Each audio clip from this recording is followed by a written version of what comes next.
Welcome back to my channel. My name is Kezia Vida, and this is all about dreams. Today we're going to be doing some myth busting. I'm really excited about this one.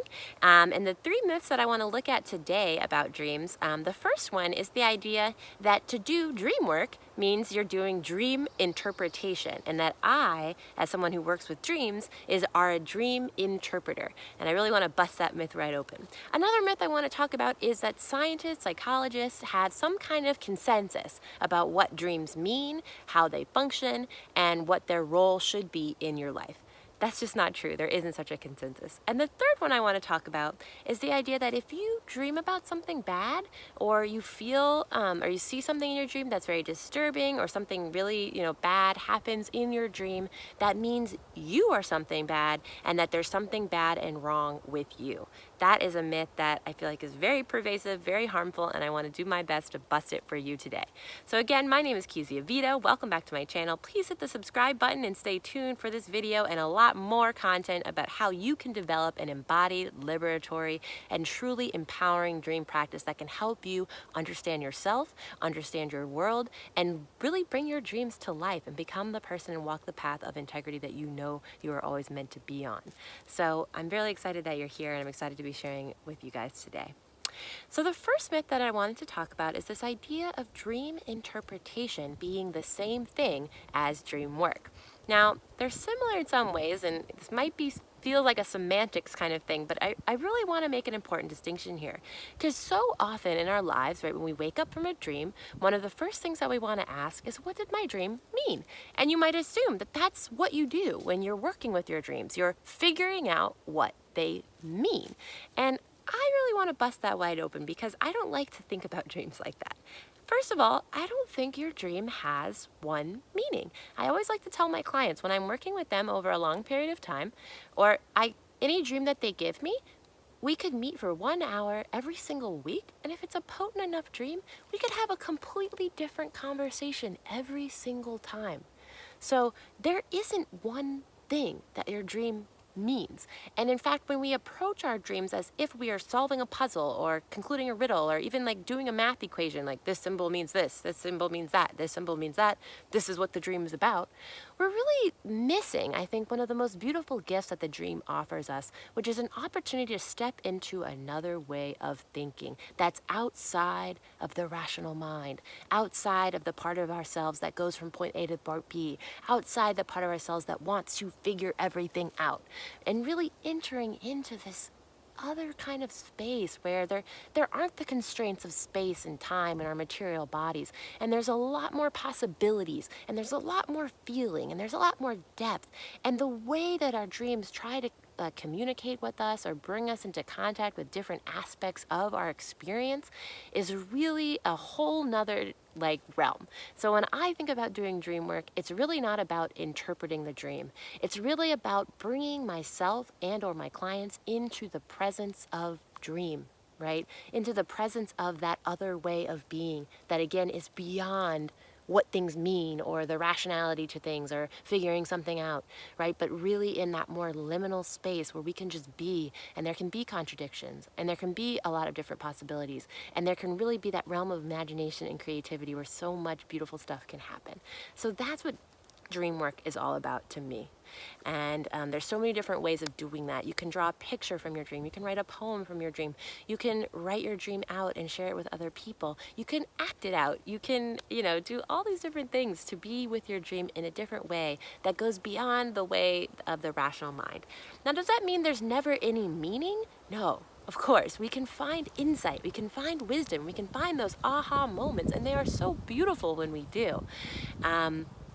But we don't want to get stuck in a paradigm of trying to figure everything out, because again, we will really miss the magic of the dream when we do that. The second myth that I really want to look at is this idea that I think a lot of people kind of have, maybe not super consciously, but if you really stop to think about dreams, you might have some idea of what they are. Like maybe you think they mean X, X, right? Like they are you playing out your subconscious desires, or they're you practicing for different events that might happen in the future, or they are basically like the trash of your mind, like processing your memories, and all of these things I just mentioned are basically theories that neuroscientists, scientists, or psychologists have introduced about what dreams are, what they mean, how they function. And a lot of people, right, in mainstream society in general, just have the idea that dreams don't really mean much of anything, right? They're kind of just the trash of our brain. And I guess I just want to say that, of course, any good scientist, any good psychologist will always tell you that all scientific, theory and research is theory, right? It's not necessarily proven fact. And we have all these different theories of dreams running around. I think it's important to keep in mind first here, it's something that's somewhat difficult to research. And I'll tell you why. Dreams are one of the most subjective experiences that we can possibly have. All we really have in a lot of ways is what people report their dreams to be. So in such a deep level, I really feel like our dreams are what we make of them. So you as an individual person, your experience of your dreams is of your, you're empowered to figure out what that is for you, And so I think it's just really a shame that a lot of people are stuck in the mindset that scientists or psychologists or culture has figured out this is what dreams are. It's really taking away this kind of sacred relationship that you have. I feel like you as an individual human being, as a dreamer, as someone who sleeps, you get to decide what your dreams mean. You get to decide what it is for you to have a dream practice, to be in a relationship with that experience that really takes up, there's that great Instagram account, a third of your life. Right? And so I'm not here to tell you what your dreams mean or how to work with them. There are so many different approaches, and so many different people have found ways that work for them, that help them. But I can tell you that I have experienced people really deeply transforming themselves, transforming their lives, finding inspiration, finding their creativity, finding their soul's purpose, finding connection to things that they had forgotten for years and years and years. So many opportunities, so many possibilities. There's so much that can happen inside of your dreams. And so again, I just want to say, there is no scientific consensus about what dreams are. I think it is in your right to take back that experience for yourself and find the meaning for you. Okay. Finally, the third myth that I really want to get into, and this is probably, I think, the most important one. I've had numerous people reach out to me, and really, at the end of the day, the main thing that I needed to tell them in this session is what I'm about to share with you right now, which is, maybe you've had a dream where something bad happened, or you did something bad, or something that you judge as bad, or society would see as negative, or whatever it is, or maybe you just felt something really bad, and you because of some of the residue, I think, from Freud and other psychologists, you might feel like because you had that dream about that negative thing, that means in your deepest self or in your heart of hearts, you are bad. You are something negative. You have that bad quality, or you have that bad capacity, and that, the dream proves that that's the case. And I just want to say, first of all, the only thing the dream shows, if that's what's going on inside of the dream, is that there is an aspect of you who believes that is true, right? Not that it's actually true, but that there's some part of you that feels whatever happened in the dream is true. But what's so important, what I see in dreams teaching us over and over and over, right, is that we are not one thing, right? We can contain multitudes. We are this huge conflicting mass of so many different things all coming together to create ourselves in any given moment.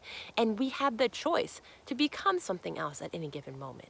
And we have the choice to be something else at any given moment. And through that choice, we can really become whoever we want to be. So there's nothing about your dream that defines you. Okay? And there's nothing that your dream can bring you into contact with that could change you. So we have such a disease, right, of shame in our culture. I have a video about that. Maybe I'll link above so you can hear more about how I feel about shame. But, basically, dreams like that, where there's something really negative and we wake up feeling really bad and feeling really bad about ourselves, are often so much more about the way that we feel bad about ourselves, the way that we are hard on ourselves, the way that we judge ourselves and who we are, rather than that we are actually that bad thing. And I think it's so important for you to develop a powerful and transformative dream practice to understand that, again, your dreams cannot define you. The dreams are not trying to show you something, really true about who you are that doesn't actually resonate with your truth. They are trying to show you the parts of you that you need to come into contact with so that you can change and you can grow and you can become who you truly are. Those are some of the big myths that I wanted to bust with you guys today. Thank you so much for tuning in. Please hit that subscribe button. I'm going to be making more videos all about these topics. I'll probably make some more myth busting videos about dreams because I think there's a lot of misconceptions about what dreams are and what they can offer us. And yeah, it's really great to be with you guys, and I'll see you next time.